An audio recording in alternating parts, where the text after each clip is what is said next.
смотрите, у нас вообще в России большие традиции баскетбола 3 на 3, да, который раньше назывался стритбол. И многие даже до сих пор путают и говорят, что вот стритбол. Сейчас это уже не стритбол, это уже называется баскетбол 3 на 3, это профессиональный отдельный вид спорта, как вы правильно заметили, уже включен в программу Олимпийских игр. Российская Федерация баскетбола профессионально этим занялась так прям пристально. Вот как раз с 2017 года, немного до того, как было объявлено о включении в Олимпиаду, мы, скажем так, решили сделать ставку на это, потому что мы понимали, что это может произойти, вот, и мы как бы чуть-чуть раньше все-таки решили этот шаг сделать, в итоге не прогадали, вот, и у нас женская команда, женская национальная сборная в 2017 году выиграла и Кубок мира, и Кубок Европы.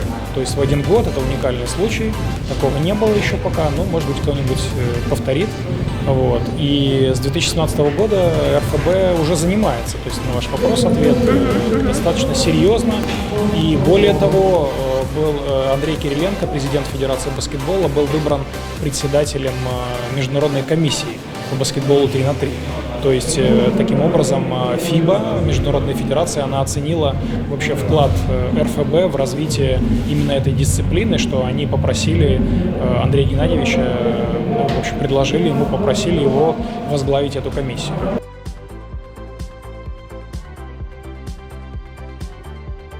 Если женская команда, она была сформирована чуть ранее, еще в 2014 году, да, у нас там были вот Игорь Кочерян и Александр Дерацуян, они вот вместе начали это, и тогда команда была, она хорошая сразу, профессиональные игроки, да, и так далее, то с мужской командой здесь немножко сложнее было, и когда мы пришли, нам пришлось немножко поменять там состав, да, перетряхнуть, скажем так, вот, и омолодить.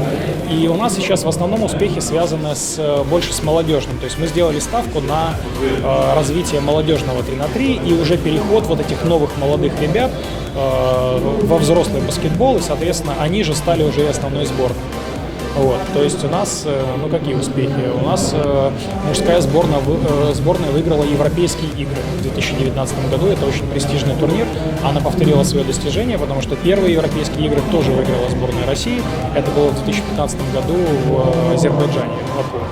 Вот, вторые проходили в Минске. Мы двукратные чемпионы мира по молодежного чемпионата мира, молодежного Кубка мира. Вот их всего 2 проводила ФИБА, впервые в 2018 году. Вы видите, да, молодая дисциплина, то есть все только-только начинается, вот, по большому счету. То есть в 2018 году был первый чемпионат мира и в 2019 второй. И оба эти, они называются не чемпионат, а Кубок мира, оба эти Кубка мира выиграла сборная России. Вот. Звезды, я бы не стал говорить, что прямо какие-то у нас суперзвезды есть пока что, да, потому что все-таки звезды, наверное, они звездами станут, когда уже выиграют что-то на взрослом, да, уровне. Вот. Но у нас есть хорошие игроки, у нас есть тренеры хорошие, тренер сборной Владимир Агалабьян и Дмитрий Зимин, это тренеры нашей основной сборной и молодежной сборной. И также я бы не стал кого-то из игроков выделять сейчас, но я надеюсь, у них это в будущем.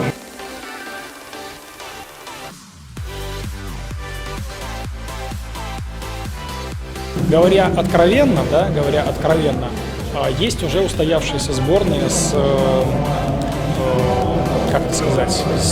устоявшимся составом, с регалиями, с опытом большим. Это в первую очередь сборная Сербии, это сборная Латвии, это сборная США и так далее по списку. То есть команды, которые начали этот путь раньше.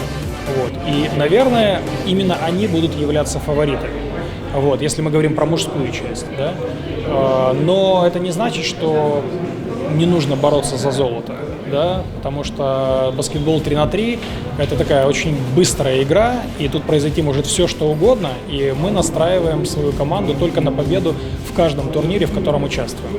Поэтому мы не то что не исключаем такой возможности, мы к этому готовимся. Вот, а как уже там будет, получится нам обыграть вот этих фаворитов или не получится, это уже другой вопрос.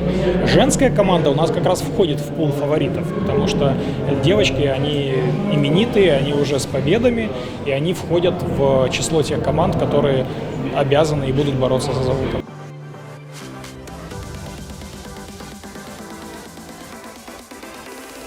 Это в любом случае баскетбол.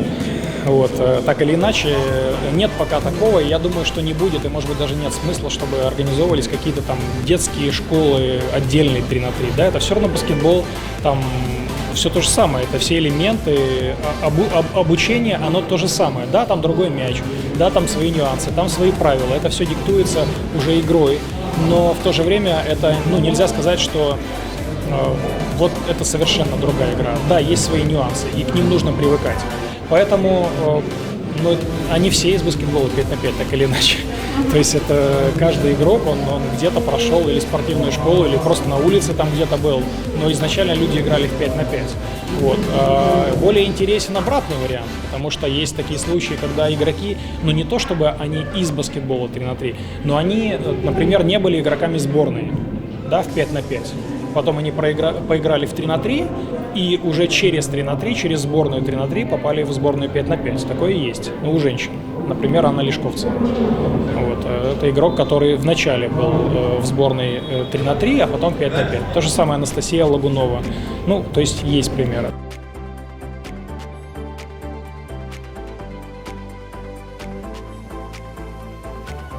Впервые мы с Андреем Кириленко и Евгением Ивановым побывали здесь в 2015 году у вас. И я второй раз с тех пор приехал, да, и как раз уже на тему баскетбола 3 на 3. И могу сказать, что очень приятно видеть, что идет развитие. Да, например, появляется такой зал, да, его не было, в котором мы сейчас с вами находимся. И в целом команда «Купол Родники». Например, мы как раз общались с Маратом Фаниличем на тему вашего клуба, но клуб постоянный участник плей-офф Суперлиги, да, то есть это уже хорошо, это престижно и важно, и тот вектор, который команда получает, да, от руководства, он очень правильный, потому что вы хотите развивать молодых игроков, вы хотите, скажем так, работать над развитием именно баскетбола, а не просто там привести легионеров, например, да, чтобы они там поиграли, там что-то выиграли и так далее, и уехали. Поэтому очень приятно, что здесь именно заботятся о игроках российских, и в первую очередь на этот уклон и делается ставка. Что касается баскетбола 3 на 3, я просто отдельную хочу даже благодарность сказать, потому что это первый вообще случай в чемпионате России, что у нас тандем чемпионата России проходит в городе, где нет местной команды. То есть такого до этого не было. Обычно, да, местная команда, ей это интересно, она берется за проведение тандема, да, и так далее. Но это первый случай, когда опять же, я Марату Фаниличу могу просто спасибо сказать и ему, и министерству, и федерации за то, что они взялись за это. Потому что это очень важно, и здесь, я считаю, очень хороший потенциал есть. Потому что как раз на базе местной команды «Купол Родники» можно создать клуб 3 на 3 и проводить. Вы сами сейчас видите, насколько красивое мероприятие, как оно организовано, да, и это все вашими руками. Мы только спросили, хотите, нам сказали, да, хотим. Причем было организовано просто в кратчайшие сроки.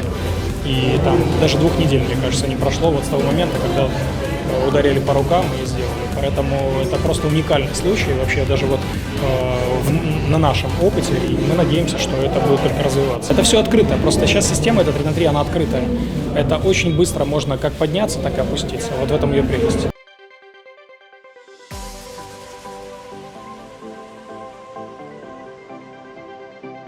Во-первых, у нас есть программа, например, да, развития конкретно, если мы про 3 на 3 говорим, да, сейчас, у нас есть программа развития конкретно, она даже связана не с тем, что, как я уже сказал, баскетбол 3 на 3 он не может существовать отдельно от 5 на 5, это все равно баскетбол, но при этом здесь свои нюансы есть. И для кого-то до сих пор еще это, что там, баскетбол 3 на 3, это стритбол, это там неинтересно, там что-то. И мы хотим в первую очередь поменять это отношение. Мы хотим поменять это незнание предмета, да, потому что это отношение такое, оно идет просто от незнания.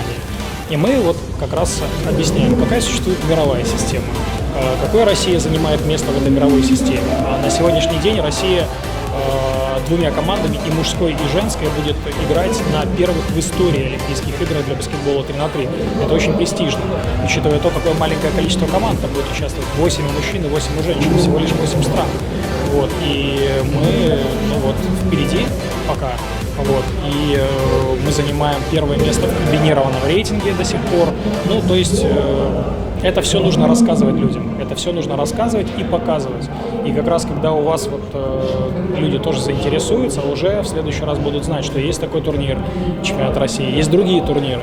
И я думаю, что пройдет совсем немного времени, когда и международные турниры по 3×3 пройдут здесь, тоже в Ижевске, потому что это не так громоздко, не так сложно, как в 5×5. И здесь это все возможно, я уверен, что здесь для этого все есть. И есть самое главное, есть люди, которые заинтересованы и которые могут это двигать.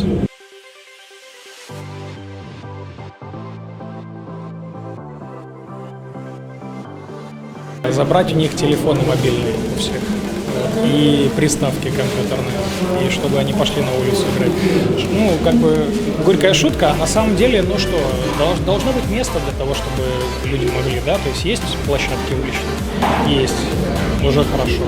То есть, ну, организовывать какие-то, опять же, это сейчас такое время, что, там, не знаю, когда вот мы росли, не было такого большой вариации, да, там событий, не было там интернета там, настолько, как и сейчас. То есть, ну что, мы выходили, играли, но больше вариантов не было никаких, да. Сейчас как бы надо уже, с одной стороны, оно вроде как надо побороться, да, за клиента, как говорится, а с другой стороны, ну, каждый, наверное, сам решает для себя, что ему делать в этой жизни. Вот, поэтому надо просто сделать хорошее предложение. Если у вас в вашем парке, там, молодежном, там катаются на скейтах, да, это я название просто не помню, будут проходить яркие, красивые турниры по баскетболу, я уверен, что вся молодежь туда потянется и будут точно так же играть, и как и в другие виды спорта. Потому что все равно жизнь — это движение, то есть это не движение пальцев там, да, на джойстике, это движение нашего тела, поэтому я думаю, что просто заинтересовать молодых ребят.